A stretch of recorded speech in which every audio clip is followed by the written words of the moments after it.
have mercy. Look at how the time goes. And welcome everybody to this episode of the Coming Home Podcast with John Allen. I am John Allen, and today I'll be speaking with Miss Sarah Moorman. Hi, Sarah. Hi, thank you for having me on. Well, thank you for coming on. You are a lady that I would imagine is in high demand. From what I understand, you've got a busy job. There's a lot going on in Seattle in general. That's the area in which you live, and you also have a pretty solid gang of fans and followers on social media, which I think is impressive. So that you have time to squeeze me in for this conversation, I really appreciate it. Yeah, of course, no worries. Yeah. So you, like I mentioned, you have a following. I'm thinking of Instagram to begin with. 20,000, roughly, it's 19,000 something, almost 20,000 followers on Instagram. That's pretty amazing. Do you feel like there is a responsibility to those fans? Is there a persona that you feel pressured to keep up? Or is it all just fun? Or is it all just fun and games? Well, I wish I could say social media was just fun and games, but unfortunately, social media is a huge extension of our actual lives, right? It's become so integrated into how we communicate with other people and how we have grown accustomed to almost documenting our own lives and sharing that. And I think there's some good and some bad that can come with that. I know for quite a few other people with like large followings, it becomes a huge responsibility of like, I need to put out this much content at this specific time. It has to be this kind of content. Or they have to, as you kind of touched on, put on some sort of persona. However, I have never been someone who could be someone that I'm not. I've always been my authentic self. You seem to be very straightforward. That's one of the things that impresses me, because a lot of people who have such a large social media following, it seems like they are looking for, or it seems like the relationship between them and their followers is them as the figure and then a bunch of yes men and yes women, whereas you are not afraid to confront people.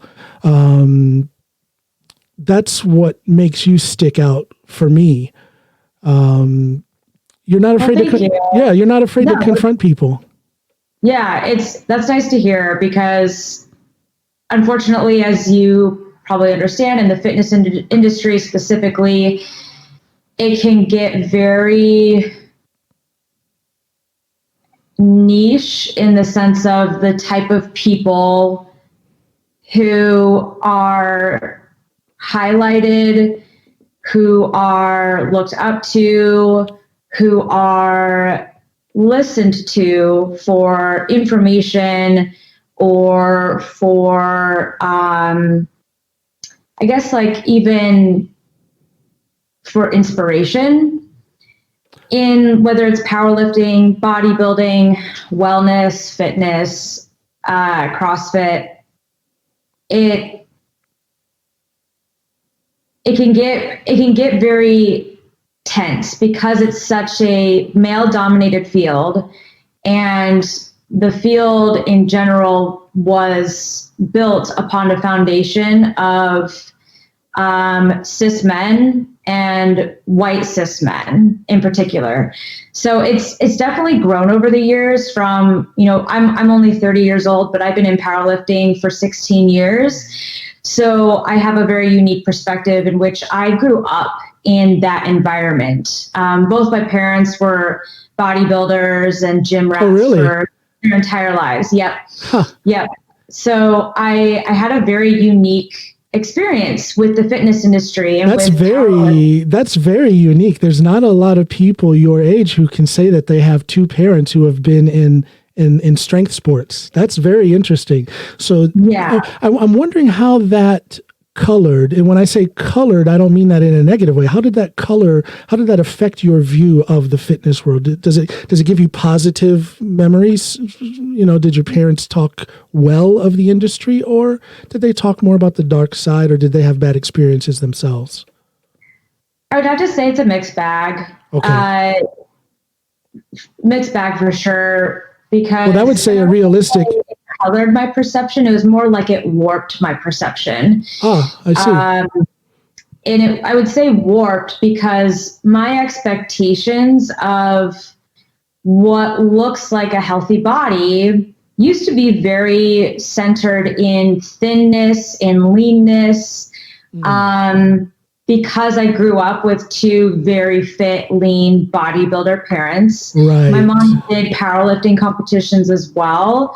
So I had to unlearn a lot about what is considered healthy as an athlete, right. In terms of body size and body appearance. So being around that kind of space, the bodybuilding space in particular, was a little, it was just interesting. There were positives in the sense that I got to see these muscular and powerful women on stage, really challenging what it means to be feminine and what it means and looks like to be a woman. Right.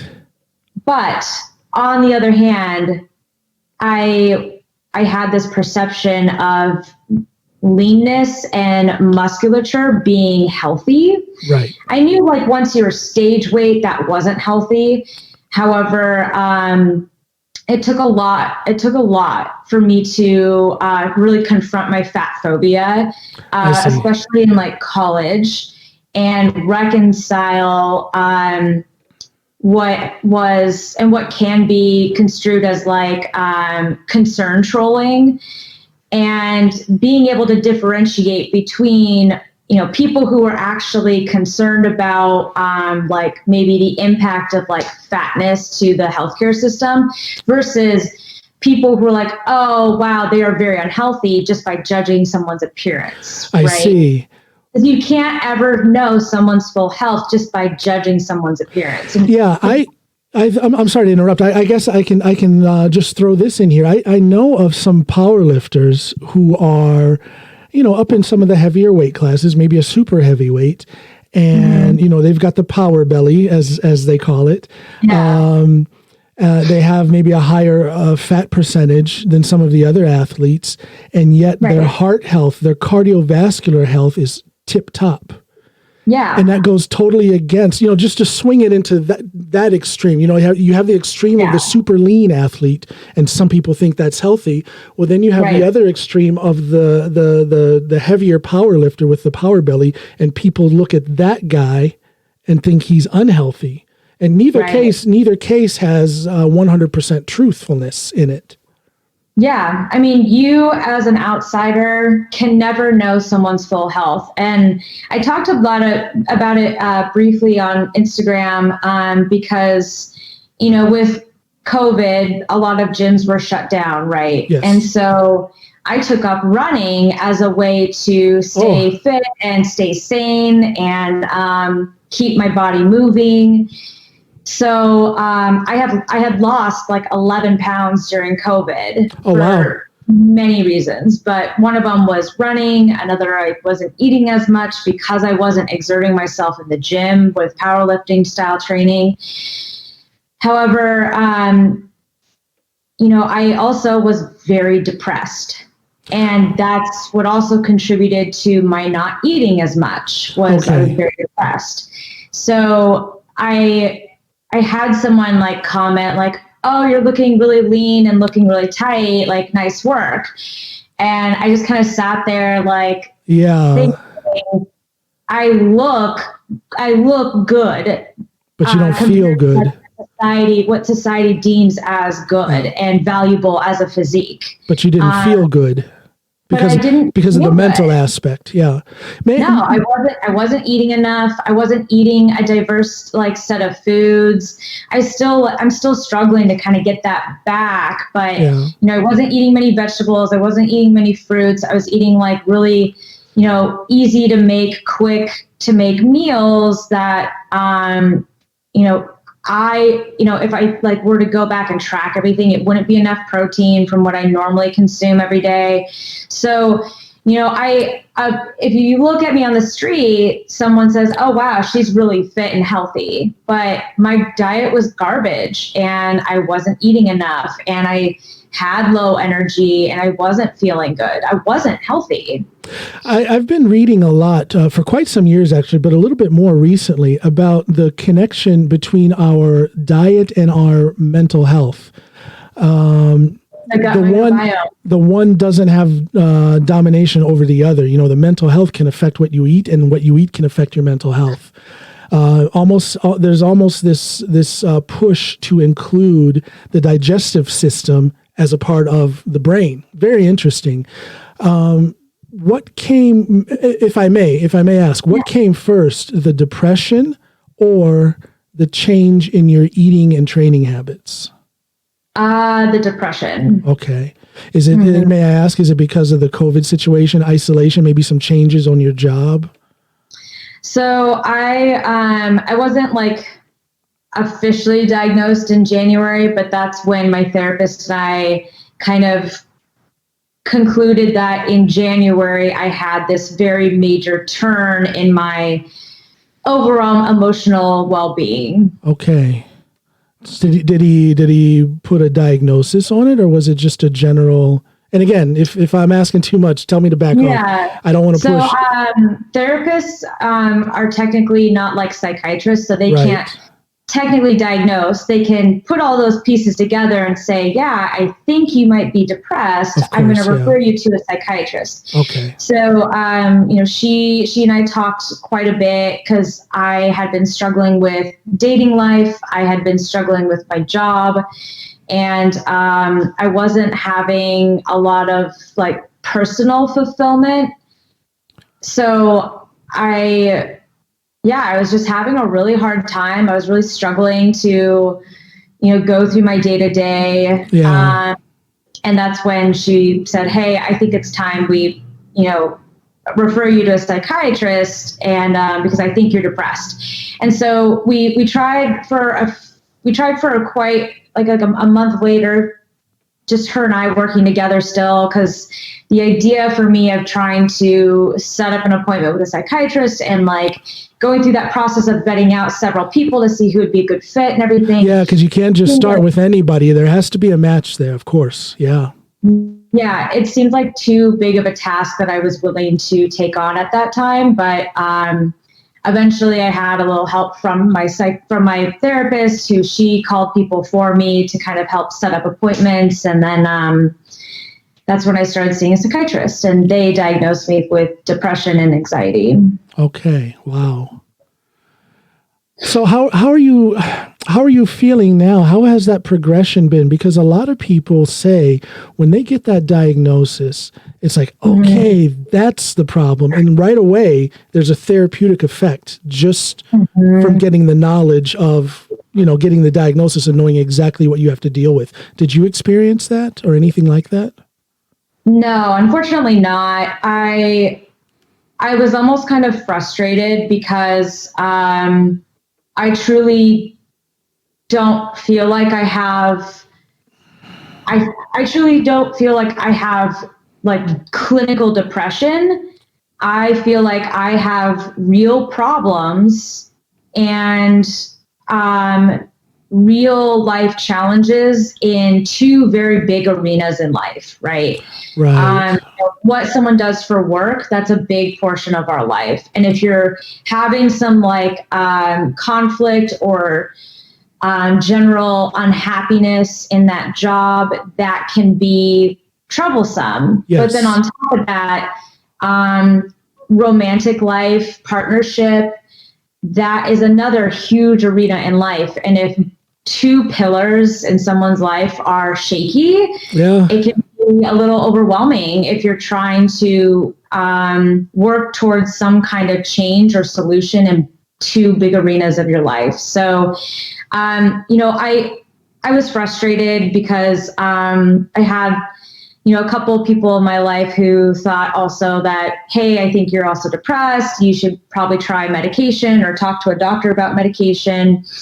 And so I started seeing the psychiatrist out of spite because I wanted to prove to them and everybody that I wasn't actually depressed. It's just my problems are real. I see.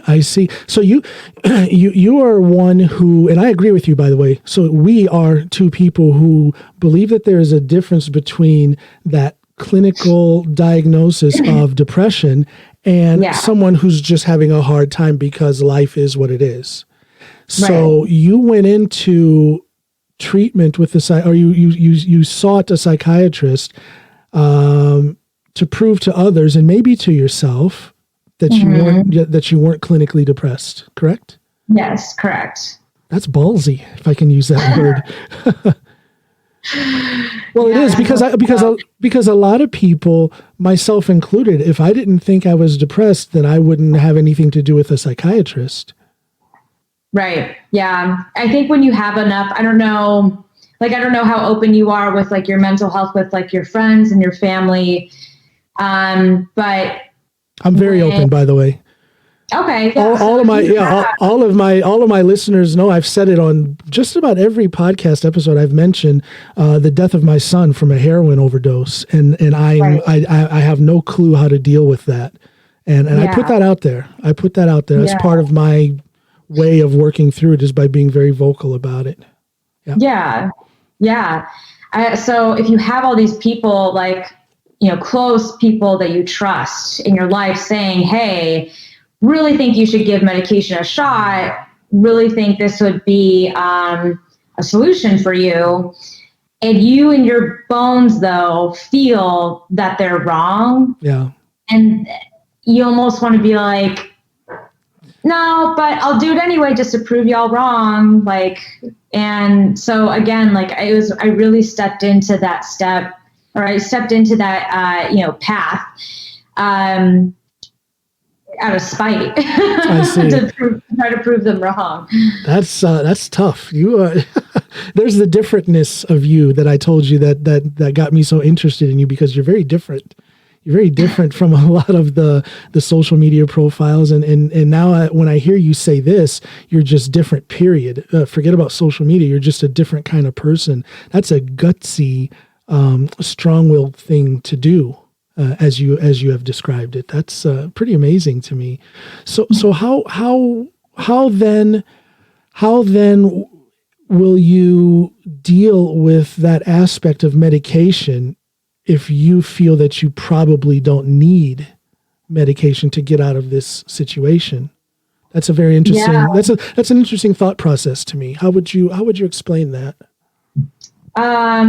Well, so I'll step back and give a little bit of context. I don't have a lot of experience with antidepressants in general. No one in my immediate family is on antidepressants or takes medication consistently for any kind of neurological disorder. So my closest experience with antidepressants was with my longtime ex, who after about 5 years, he let me know he was really struggling with depression. And I said, I got you. We're going to get through this together. I support you. And that was a shit show, to put it bluntly. How so? He saw a doctor, and they started trialing medications. And I don't know if he just was able to control this behavior really well, and then the medication kind of pushed it over the edge where he couldn't hide behaviors like this any longer, or if the medication trials that he was going through triggered this mental health illness, but his depression morphed into bipolar type 1, which they have pretty significant changes in their behavior, in their mindset, in their mood. Yeah. And you can't fault them for it. No, it's totally out of their control. Yeah. So, it got really, really tough. He went from sleeping, I don't know, like 18 hours, 16 hours to being awake for 18 to 20 hours. And that right there is bipolar. That is exactly what it is. It's those significant and drastic swings from one end to the other. Yeah. Same thing would happen with his mood. A stint for a few days, he'd be really either just high and like productive, sometimes angry and explosive. And then other times he would be just very low, like uninterested in everything. It was like pulling teeth to like get him to talk. And it was really, really hard. I can't imagine how it had felt to be in his shoes, but from my perspective, it was hard for me too, to try to support him through that. So I would imagine that is a test of the relationship, because that's a lot of, and I don't mean to denigrate anything, but that's a lot of baggage to have to carry. That's a huge issue to have to work through when someone is in the midst of bipolar illness.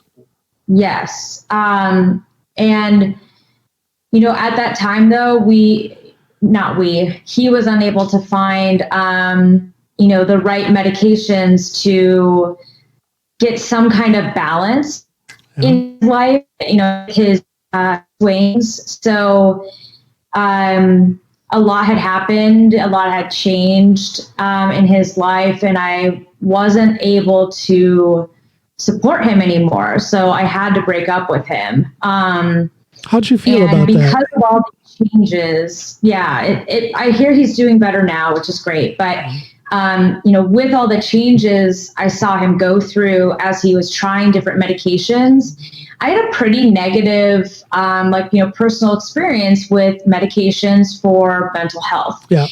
And, over the years, I'd have friends who, they were on the other side. They had a medication that worked for them and it worked well for them. So I then would see these great positives. Right. And I was like, okay.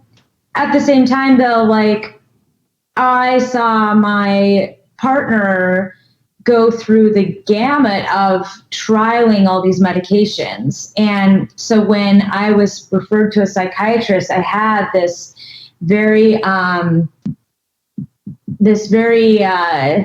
nervous. Yeah, you probably went into it with a lot of skepticism. Yeah, well, and again, I know it works well, and I'm a huge believer in medication and healthcare in general, because I work in it. But when I had the appointments with these psychiatrists, they're like, well, we're gonna have to like try different medications because we have no idea what will work for you, because no one in your family takes antidepressants. We have really nothing to go off of. And I was like, it's really nerve-wracking to hear someone say, we're just going to take this shotgun approach with your brain. Shotgun approach, yeah. That is definitely a very descriptive way of saying it. But it is kind of touch and go, because a medicinal regime that works for one does not necessarily work for the other. So it's very touch and go. It's very experimental when a patient first starts a medicine regime. Yeah, exactly. Yeah. Do you have any experience with antidepressants? In the sense that I know people who have been on them. During my years as a police officer, during my time as a I've worked at mental institutions. So I've seen what a lot of those medications can do, and I've seen how both the doctors and the patients struggle with finding the right dosage, the right type. Yeah. It's very touch and go. It's not a concrete thing. You can't treat everyone the same. It's different for each patient. Yeah. And I've seen some people who have been medicated and it solves all their problems. I've Yeah. seen some people who get medicated and it helps their problems, but it doesn't really make their life well. They can't, Yeah. they still can't function properly. They can just function better. Yeah. And then I've seen people who after a short period of being medicated, that's all they needed for that time period. And then they're finished with the medication and they go on and they're fine. So it's so individual. It varies so much for, it's a rough process. That's interesting that you talk about how you struggled when your ex was going through his bipolar, episodes, because it greatly affects relatives, family, relatives, spouses, boyfriends and girlfriends. So it's this whole, it's not an individual thing. It's a societal thing. It's an environmental thing. Yeah. So along those lines, talking about how mental health doesn't just affect the individual, it affects those around them. Are you experiencing, or what kind of love are you getting from your followers on social media? I've seen some people really rising up and stating their support for you. How does that affect you? It feels good for sure. I've only posted about it a couple times, just in my stories, because I don't know. I'm not very brave of you. there That's very brave of you to post that, I think. Yeah, exactly. To that point, that's why I haven't made a lot of of the permanent posts in the box or the square, because I'm not sure. I'm not sure how, because I'm still so unsure in my journey. I'm unsure of how to portray where I'm at without being maybe harmful to someone's perception of mental health and mental illness, as well as medication. I don't want to deter someone from seeking help. If I share my experience and it was terrible, I don't want that to deter someone from trying to get help, because that might not be their experience. But at the same time, I do want to share, because it was awful. And I don't think it's fair to withhold a negative experience, if that makes sense. It does make sense. I agree with that. I would hope, though, that people understand that mental health is very individual. I mean, for each person who has a mental health issue, that issue is going to be very unique to that individual. So the way you handle things is going to be different from the way I or other people handle things. And hopefully people understand that. There's some people who think I'm nuts for talking about my son and his heroin overdose. They think that's crazy. Why don't you keep that to yourself, or why don't you go speak to a psychiatrist or something? I don't know that that's right or wrong, but it is the way I'm dealing with it, because basically I can admit I have no clue how to deal with that. I don't know. Yeah. So it's a day-to-day thing. Am I going to speak about it today? Am I not? How am I going to speak about it? I don't know. And I just trust that those who mean anything to me understand that. Yeah.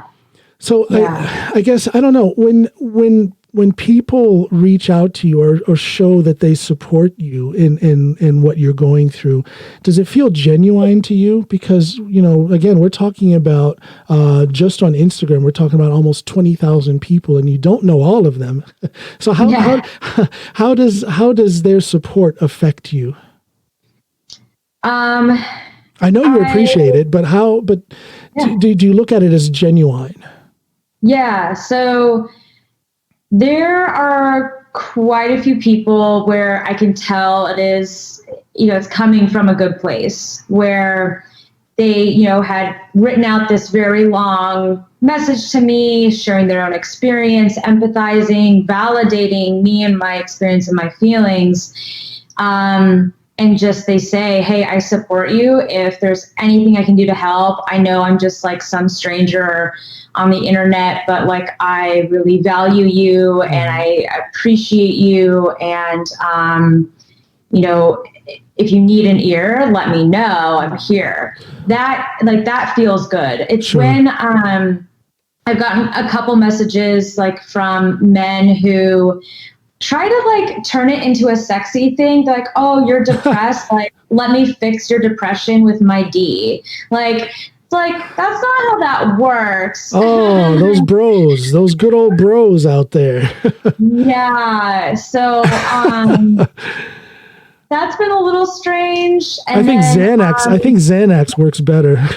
Yeah. So like, that's been very interesting. It's been an interesting thing to witness, I guess. But and then I have people who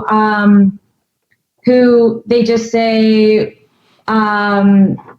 like maybe they're not someone I've interacted with before, and they say like, oh my gosh, yeah, if you like need to talk to someone, I'm totally here for you. And they might be a little like, they won't say anything else. They just say like, hey, I'm here for you. Please like call me. Do you want me to check in on you? Do you want me to like call you? And it almost kind of like makes me feel suffocated at that point. Cause I'm like, I don't really know you and I don't feel comfortable sharing these kind of intimate details with you.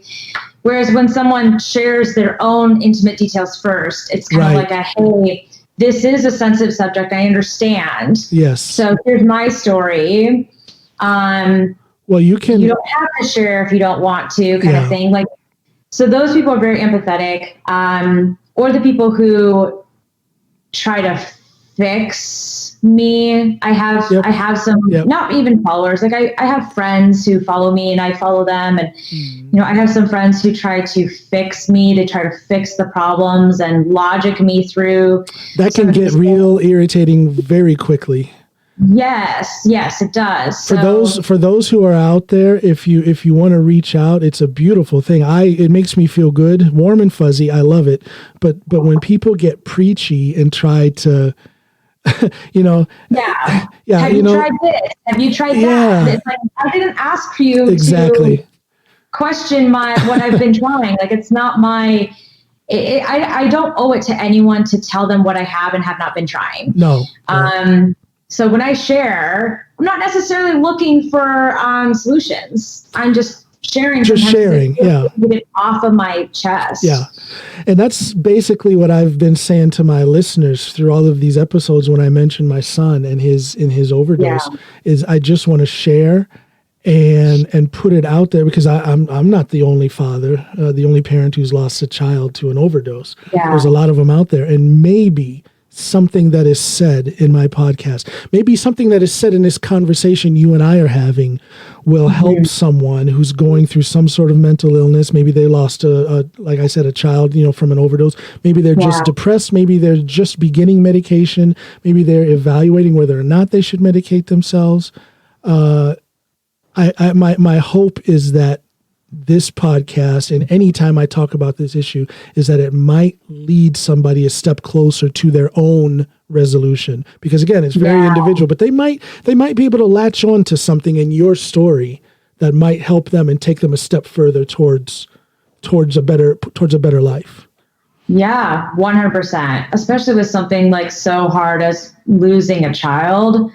Like that's a very unique and heartbreaking situation. No parent should have to go through that. It is. It's, like I said, I don't know I'm not going to pretend like I know what I'm doing when it comes to dealing with it. This happened in November of 2019, the 5th of November, 2019. And ever since then, I've been struggling every day to try and figure out a plan on how to deal with it. Cause I feel like if I don't know how to deal with it, I won't have anything to start with. I won't be able to start that process.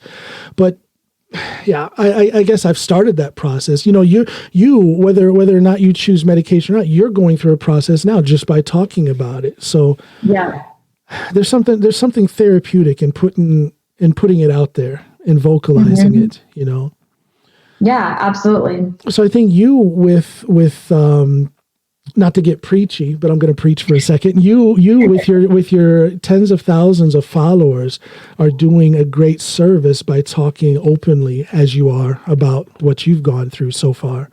Somebody somewhere in your group of followers, somebody who's listening right now is going to learn a little something that they might be able to use to help themselves. Yeah. So discussion is good. Discussion is a good thing, I think. Yeah. I want to, if you would, I'd like to go back to something we started talking about at the beginning about the powerlifting world. Now, you lift in, correct me if I'm wrong, but you also lift in USAPL. I have not in a couple years. Okay. Yeah. I'm also a USAPL lifter. I also haven't lifted in a couple years. I'm the only American citizen living in Norway who is in the USAPL. So I'm lonely over here. Yeah.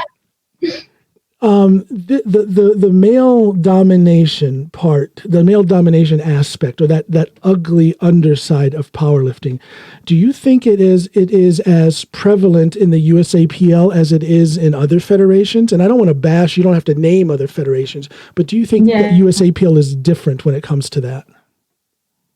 No, unfortunately, it's all tied together. But even if, no, I'm not going to, I agree with you in that there is an element of male domination. There is an element of misogyny in powerlifting. Mm-hmm.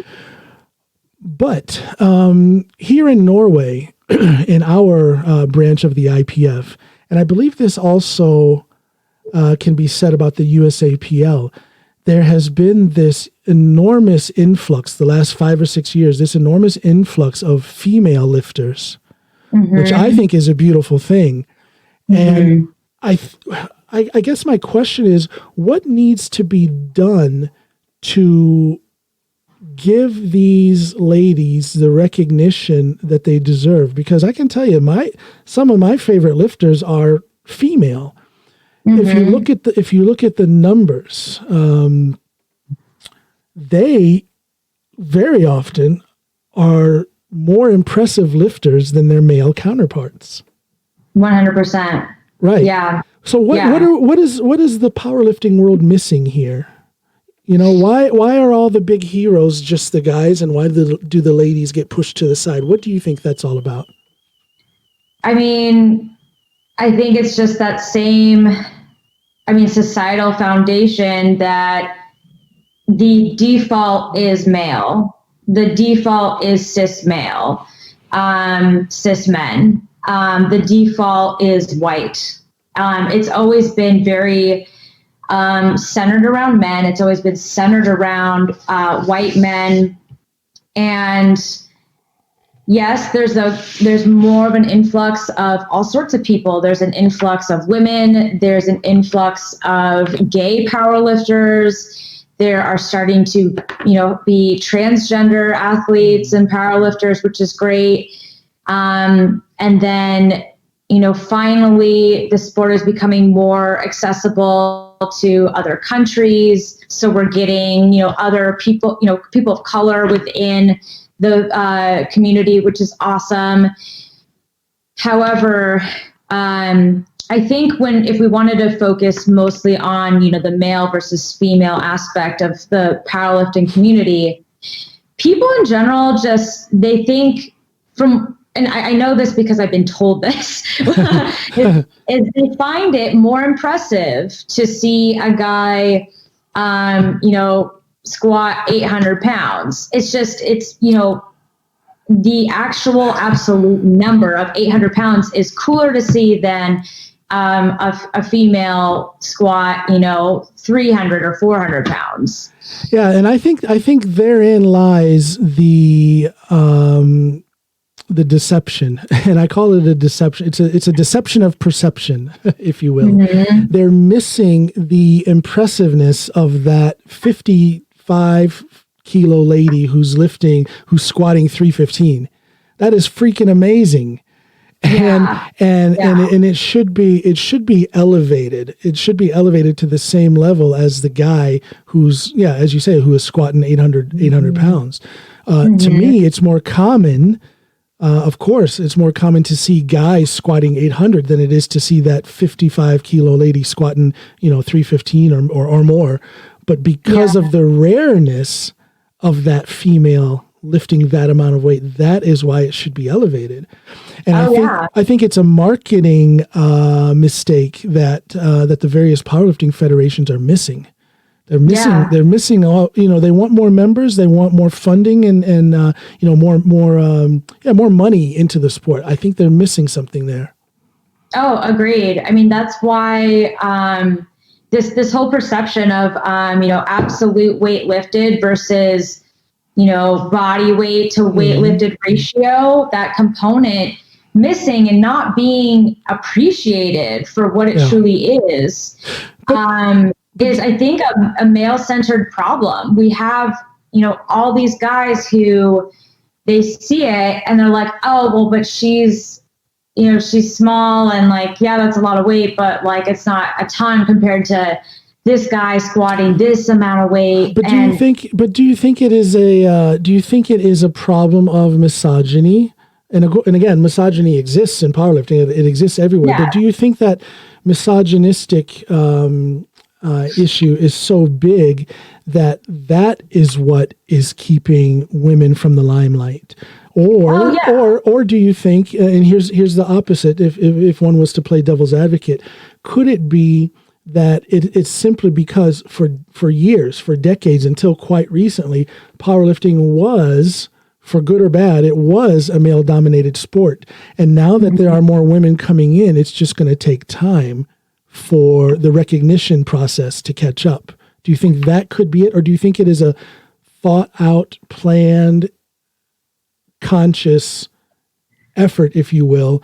Let's not say that. Do you think it is a conscious reluctance to accept women in the sport? Because that's saying quite a bit. Yeah, no, great question. I don't think the sport needs any more time. We have plenty of fantastic female athletes. Absolutely. We just need people to actually enact the changes. And I think the people who are not enacting those changes and recognizing, I mean, I had a conversation with a powerlifting apparel company about it because they were showcasing a bunch of athletes that they were sponsoring, and they were showing off their stories. And I looked at the graphic where they had just headshots of all the athletes, and it was mostly white men. And I was like, hey, don't you think this is a problem? That's the default you spoke of. You should sponsor more women. Maybe you should sponsor more, brown and black people instead. And they would come up with excuses. So I think the reason that people were saying, oh, it's the absolute weight, it's more impressive, I think that's an excuse to cover up internalized misogyny or to cover up their outright misogyny and sexism against women. You call yourself a feminist, correct? Yes. What do you say to the people, the men mostly, who say that feminism has gone too far? What do you say? I want to ask them why do they think that? What do they mean too far? Because I really don't understand. I know there's a lot of talk here in Norway, not a lot of talk, but here in Norway, they'll talk about how feminism has gone too far, that a woman doesn't appreciate a gentleman anymore. A guy opens the door for a lady and she'll cuss him out. I can open that door myself. What are you doing? Things like that. Yeah. I mean, I think that kind of example is what men might latch on to when really that's not what happens. It's covered. Do you think they're covering up for that raw, straightforward misogyny, that they just don't think women belong at the top of anything? Yes. Yeah. I think they'll try to latch on to this example of, well, I was just doing a nice thing for her. And it's like, okay, if that truly did happen, I don't maybe completely agree with it. I don't agree with being, verbally, assaulted or, verbally abused by a stranger just because you're holding the door open for them. But I highly doubt that happened. And I highly doubt that's what they have an issue with. What most men have an issue with in regards to feminism is women not centering their lives around men and their needs. And then they also have an issue with women not buying into their skeezy behavior to try to win over a woman and try to get her within a relationship where she does everything for him and is at his beck and call. So like I would constantly have guys do something nice for me when I didn't ask them to. And then they would hold it over my head later saying, hey, well, I did all this nice stuff for you. Why aren't you sleeping with me? Why aren't you my girlfriend? And it's like, I didn't ask you to do any of this. You know, yeah. But you know what guys will say? Guys will say that there's a natural process towards finding and I put this in air quotes, finding a mate. You know, we are animalistic at our core. Males and females want sex. How else is this supposed to happen? This is what these guys would say. How else is it supposed to happen? I have to try. You can't blame me for trying. So what do you say to that natural? I don't know. Is there a natural order? Is there a natural way that this dating process, that this quest for sex is supposed to happen? How is it supposed to go forward without misogyny and without women being offended or feeling threatened? It seems like it's this hair thin balance that has to be done before there's trouble on one side or the other. And I have to say this. I speak from a position of ignorance because I've been married for 20 years, so I don't know how to date. Yeah. I don't know how to do that. But there's my question. There's this hair fine balance that has to be walked to keep misogyny from being put into play, and for women to keep from feeling threatened. I mean, it is a threatening process, and yet it's supposed to be a natural process. What do you say to that? I would say, number one, we are not animals anymore. We are complex thinking individuals. And anyone who tries to say, oh, well, I have a primal urge and I can't, like, once that like comes on, I can't think. And it's we were talking about medication a while ago. Maybe that guy needs a little medicine. Yeah. we are complex thinking individuals. We can think past whatever, natural urges you have. Well, we have our consent and communication. That's the key problem that I think men especially lack, is just communicating and asking questions and asking for consent, and then not taking it personally or getting offended when we say no. Yeah. It's not their goddamn right to touch us or to ask us out. If they want to ask us out, they have to be okay with no. Well, it's the classic, problem. It's the classic image I have of a guy who thinks a girl is hot, a lady is hot and attractive, so he asks this lady out. She says no, and then in the blink of an eye, she's no longer attractive. Now she's a bitch. I get that all the time. Men will message me on Instagram and they'll say, oh, hi, beautiful, and how's your day going? And I know where that's going. I know where that's leading, right? Because he said, hi, beautiful. I was just going to say, asking. He's trying to know me. He's complimenting me. He just wants to hit on me and he wants me to be his internet girlfriend. So that's why I have that wall built up. That's why because I don't want to waste any more of my time having to vet out every nice guy, right? Because 9 times out of 10, they're just a guy who is complimenting me and asking about me so he can then ask me out.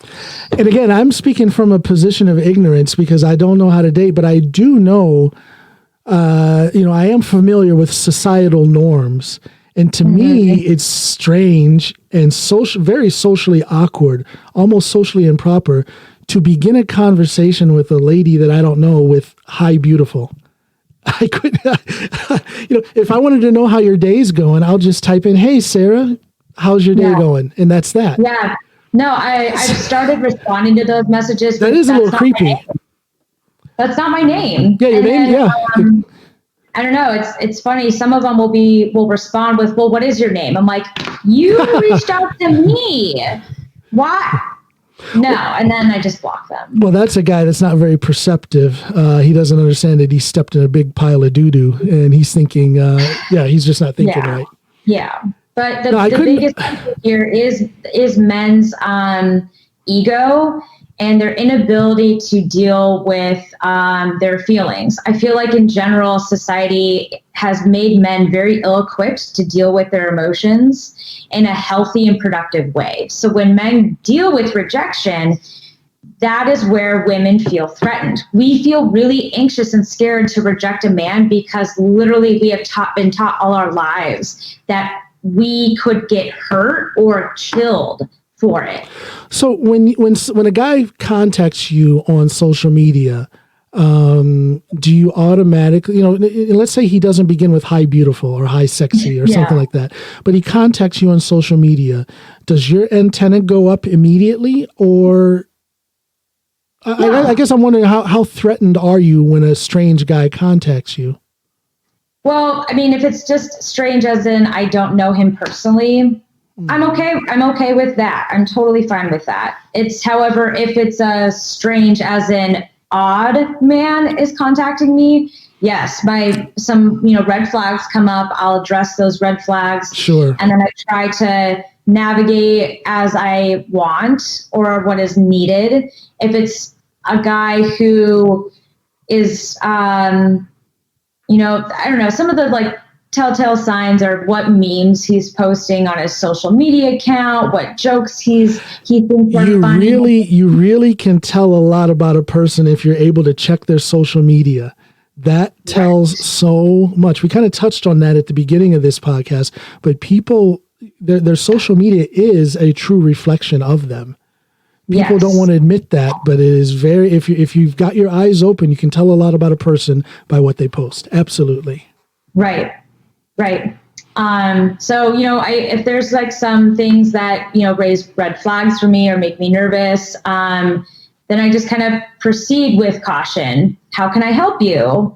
What, do you have a question for me? And then if they say, oh no, nothing, just wanted to say, love your content. You're awesome. Have a great day. Okay, cool. Thanks. Awesome. But if they're like, oh yeah, I have a question about, and then it's a very specific question that would require a lot of time on my part, then it's like, hey, actually would love to help you. Try Googling this stuff, these articles, and you can read them on your own. Because you have to require too much time and effort on my part, and you'd have to reimburse me for my time and effort. I was just going to say, you have online clients, do you not? Yes. Yeah. So you have to hand out your time appropriately, and be compensated when people take. Yes, absolutely.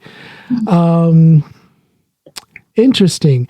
Now, let me ask you this about feminism, and this is just out of curiosity. It's not confrontational in the slightest bit. Now that I've said that, now it's going to be experienced as confrontational. But do you think the feminist movement is as inclusive of non-white women as it should be?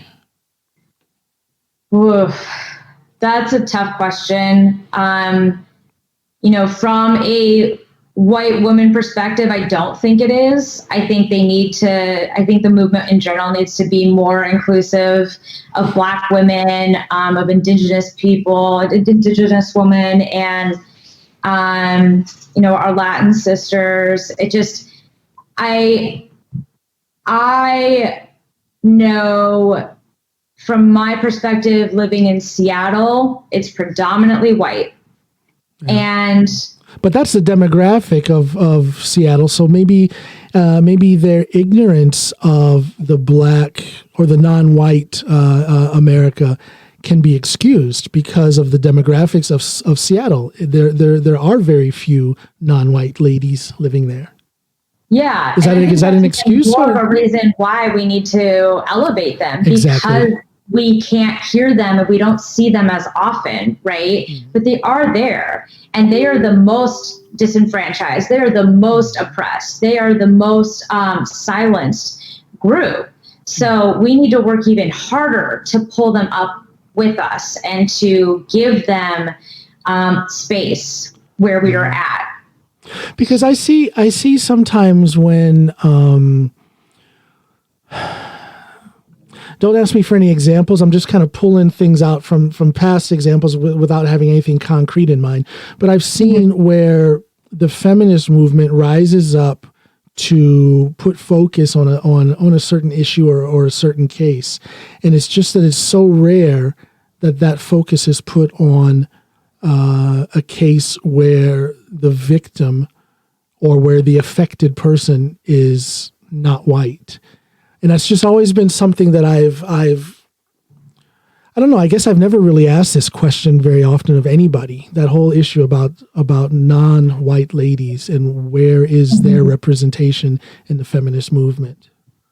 Yeah. I think the feminist movement could strengthen itself, as an outsider looking in, as a non-female, I would say that the feminist movement could probably strengthen its credibility if it did a better job of including non-white women. Yeah. No, I think a lot of arenas could be given a better sense of unity, and as well as a better path to move towards a better plan and better solutions for the issues that we're dealing with. If we had more awareness and gave more of our time and our attention and our ears, to other perspectives, because with those diverse perspectives, we can come up with solutions that help everybody, as opposed to the loud majority of people in that group, right? Yeah. I see it as a chance for the feminist movement to become a stronger voice. I also see the potential for an alliance between the feminist movement and what we're seeing, where Black America is demanding, true equal representation under the law. There's a chance for an alliance there, but I don't really see that it is happening. I don't really see that alliance is being formed. I think both groups, if you will, are missing a great chance. I don't know. Maybe like in my bubble, it's different, my social media bubble, maybe in, my bubble of Seattle, it's different, but I am seeing that collaboration. I am seeing people rising up to form those kind of connections. And it's really cool because with the Black Lives Matter resurgence, because we know it's been around for years, right? Mm-hmm. But with the resurgence of Black Lives Matter, I've been able to talk to my male and cis men friends about their privilege as men, and talk about the systemic sexism that women deal with, because for some reason now, they have a better understanding of systemic privilege due to Black Lives Matter and due to those race conversations. So I'm saying, hey, I'm not saying it's the same, but there's similarities, a level of similarity here. And having those conversations about race has opened up their perspectives to conversations about sexism. I see. Well, that's the alliance that I'm hoping for. And I'm just speaking from my own personal perspective. I just haven't seen any concrete efforts to put that alliance in place, but I definitely see the potential for it. Yeah. I mean, we definitely, in the feminist movement, we can all do better to, elevate and give up space, hold open space, give up space to Black women, BIPOC women. It's definitely something I've had to change a lot of my behaviors in terms of who I'm following, who I share, because I was I have a voice already. and I have a platform. I should be sharing more women of color in my stories, their perspectives. And that's kind of why I put together the Stronger Together conference, was to try to elevate more women of color in the fitness industry as speakers. Tell me about this. Tell me about this conference. I haven't heard about that. What did you call it? So I hold a fitness educational conference in Seattle in August. We just postponed it this year because of COVID. But it's called the Stronger Together Conference. And my goal with having this conference is to elevate non-cis white male speakers, because it's really funny. Like, every time, like a speaker lineup comes out for a conference, I look at it and it's all the same, like 5 to 10 straight white men. Now, is this all the same guys? All the same guys. This conference, is it going to be? Well, just tell me more about it. What is the subject matter going to be? This sounds very interesting. I want to help you. I want to help you promote it. In other words. Well, so last year, it was an 8-hour day of lectures from strength coaches, nutrition coaches, and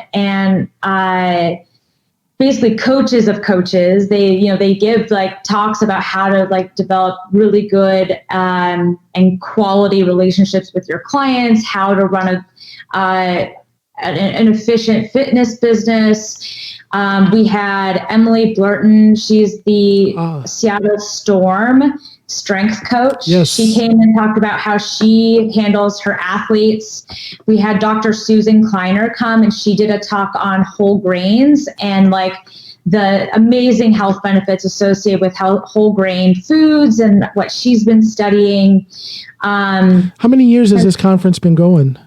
We only had the 1 year, and then we were supposed to have our second year in August. Do you guys have a hashtag or anything?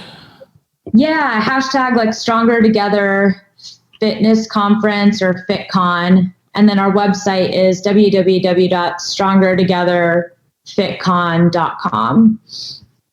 Make sure you remind me of that when we're finished here. I want to make sure I can plug that for you when I thank you. Absolutely. But I got sick of seeing fitness conferences showcasing the same white men, straight white men. And I was like, well, be the change you want to see or whatever, right? So I decided to throw my own fitness conference so I could see all these other people who are great coaches, great athletes, and I finally get to see them talk, right?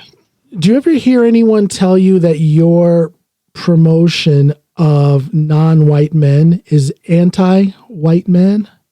Do you ever hear that? Yeah, I hear it all the time. And it's like, it's kind of the same people who say all lives matter to Black Lives Matter people.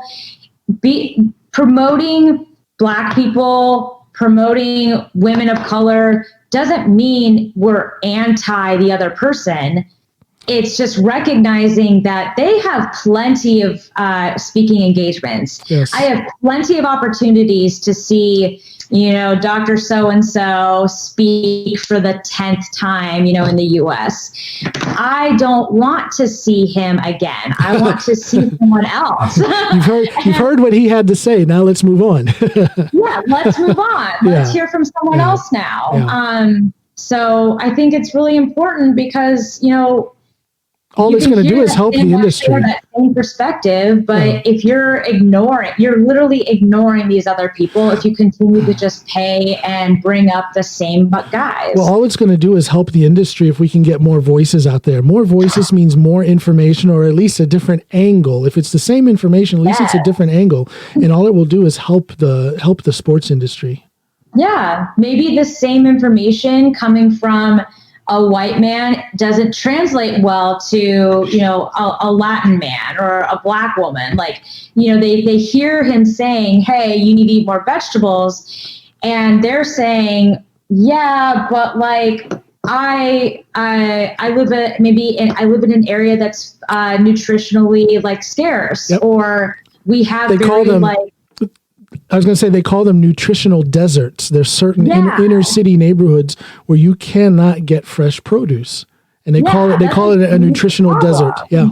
Yeah. And it's a very unique problem that a lot of white people are ignorant to. And so to have, like, I know he might hate me for bringing it up, but like Eric Salazar, he was one of my speakers last year.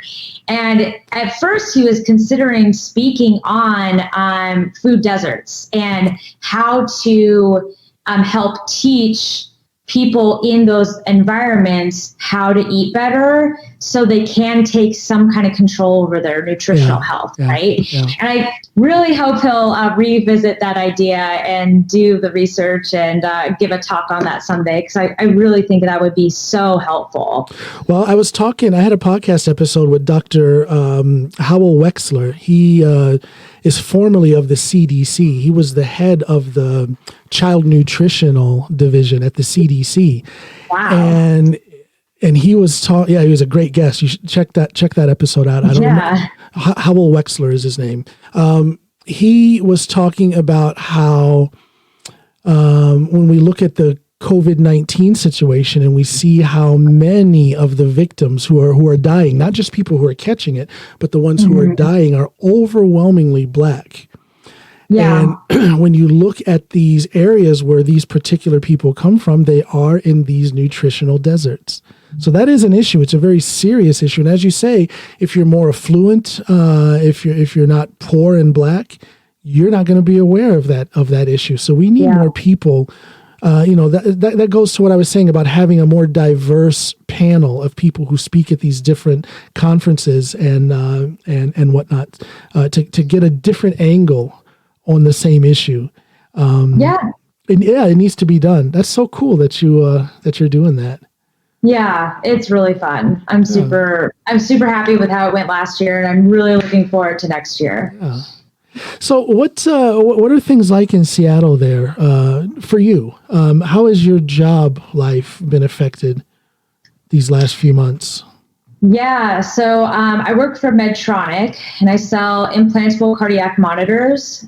So I support the device. I go to cases. I cover hospitals all over Washington State and northern Idaho. So I had been working from home for a couple months because hospitals were no longer doing elective surgeries for a while, just to maintain open beds for possible COVID patients, right? And so that was really interesting. I felt even more isolated than normal because I don't really go to an office. I don't have coworkers that I interact with every day. Right. I am out in the field. I'm out at my accounts and my hospitals, talking to my implanters, talking to their staff, talking to patient coordinators. So has it gotten harder to do that now these last few months? It has been. Restrictions in terms of meetings have been in place for a while. Some hospitals are still very slow to start up elective cases because they still, COVID is still here and it's still on the rise. We're not over the first wave yet. So they're trying to be very cautious about leaving enough beds open and staff available that they can take care of patients when they come in. Yeah.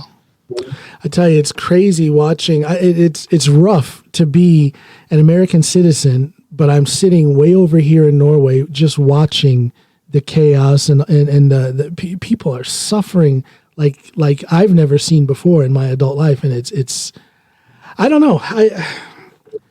I don't want to turn this into a political podcast, but where the heck is our leadership? I mean, it's and to me, that's what it boils down to. We just don't have the same level of problems with COVID over here in Norway that I'm seeing back in my beloved USA. And I think it boils down to leadership.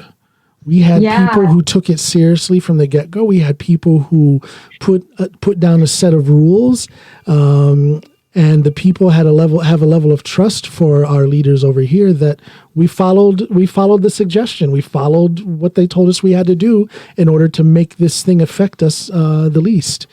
And here we are. Here we are. The city. Yeah, what has been like your perception of our leadership, and what has the news been like covering the U.S. over in Norway?